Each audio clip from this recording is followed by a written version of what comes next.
My name is Ryan McBride. This is my keyword project for English 300 and Professor Ermintrout's class. So here is my keyword project web, if you want to say. Um, so my main word is gender stereotypes, and then it branches off up to female, and then down to the right for anime and manga, and then down to the left for male. So let's start off with female. So off of female, it branches off to the right for kawaii or cuteness, and then off of kawaii, it branches off from to innocent, soft spoken, and extreme cuteness. I'll explain all of these later.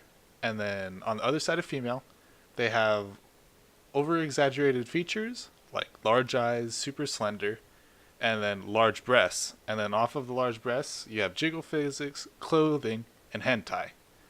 And then down to the male, because female and male both have similarities with the clothing, is clothing, a six pack at the age of 13, and large muscles.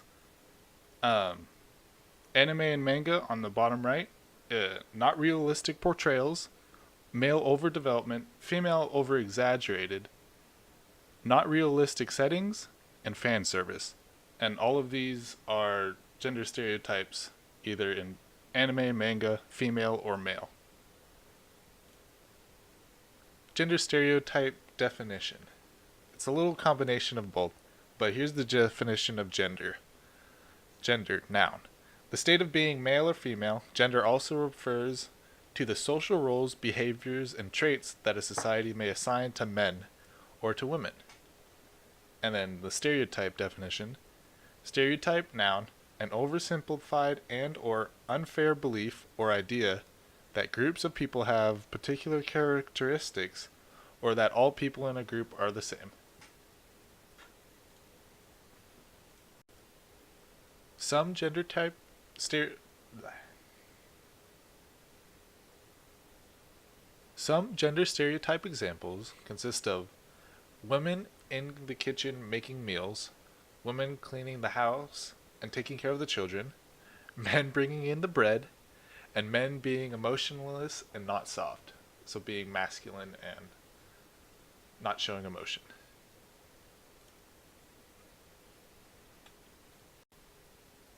Here are some brief gender stereotypes in a manga or anime. Early manga editions have the women portrayed as weak and fragile. The men try to be strong and cool. And this is the 80s, back in the 80s manga City Hunter. And another one is the mangas portray men as smarter or having a higher intellectual capacity, and portraying women as dumb or ignorant, having men as teachers and leaders as examples. And this is from the 70s, a manga, Aim for the Ace.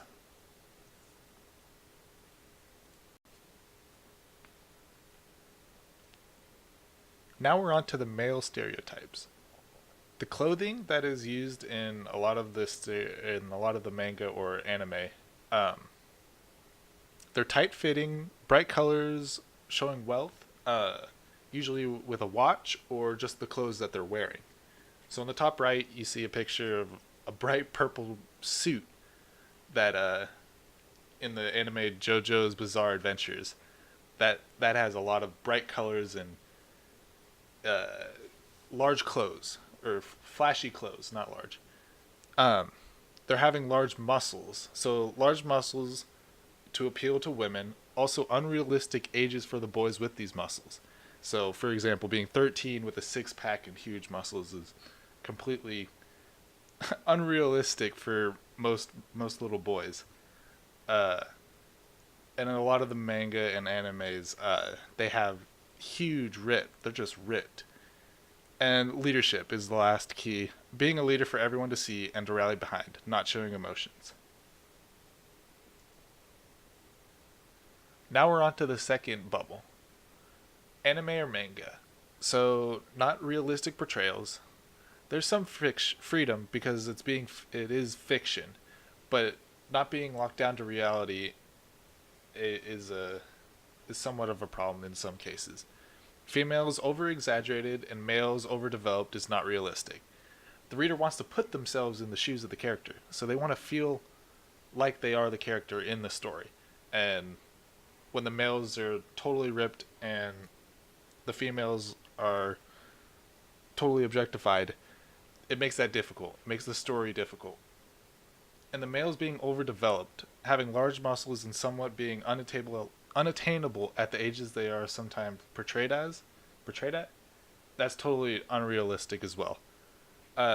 Same with the females. Females being over exaggerated with huge breasts and super tight waists, having large eyes and long flowing hair.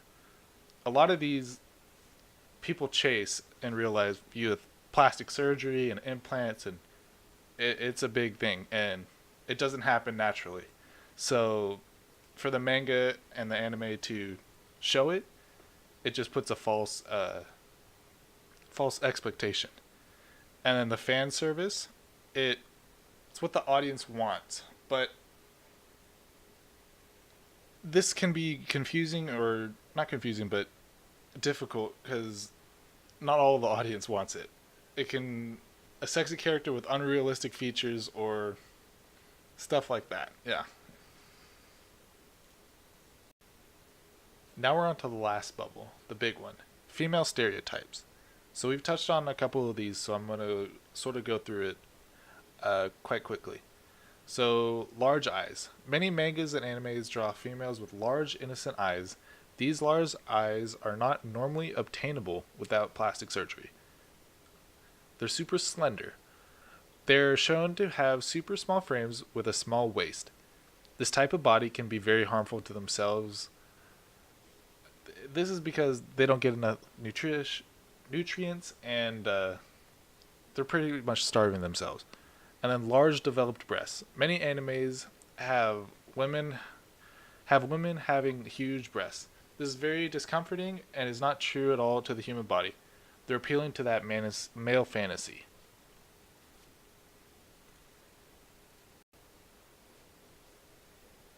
Now we're on to the next bubble, over-exaggerated features. So, hentai. This goes hands in hand with large breasts and the male fantasy.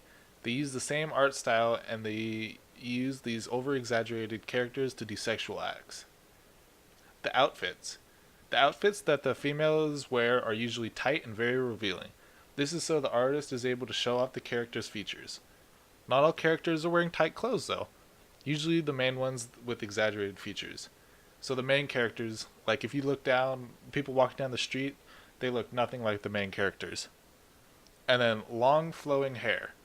The long flowing hair is not as predominant as others on this list, but it's still something that happens quite a lot. The anime Sweetness and Lightning character, Tsugi Iwazuka, is a good example of this, and you can see it in the top right. She has this long, it's almost alive on the top of her head, and it just flows, and it's totally unrealistic. Not all of them have it, but this one stood out to me more than anything else.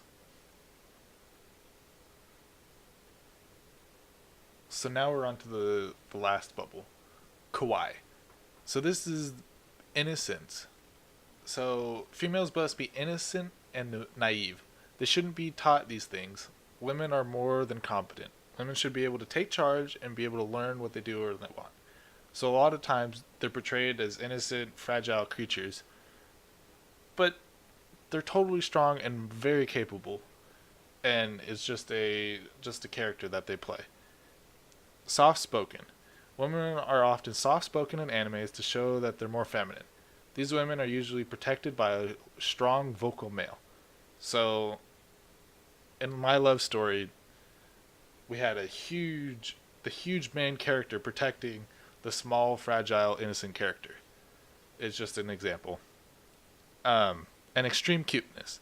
This goes with everything in Japan. They feel like that everything must be cute, and the things like Hello Kitty and even a cute mascot for the police. This is very prominent in the manga and animes. And if you look on the bottom left, that's the police, Tokyo's mascot for the police station. It's this cute little creature, and it's their mascot. And that's the only place that I can think of that has a mascot for the police station.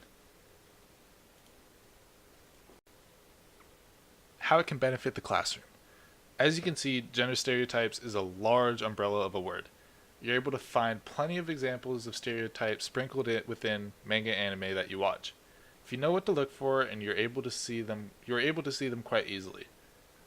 All these small examples make up the word gender stereotypes. From the large breasts and the slim bodies of the females to the exaggerated muscles on the males. It all has a place in the definition and the future definition.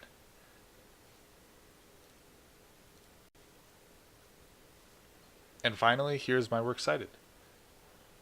Thank you for watching my presentation, and that's all.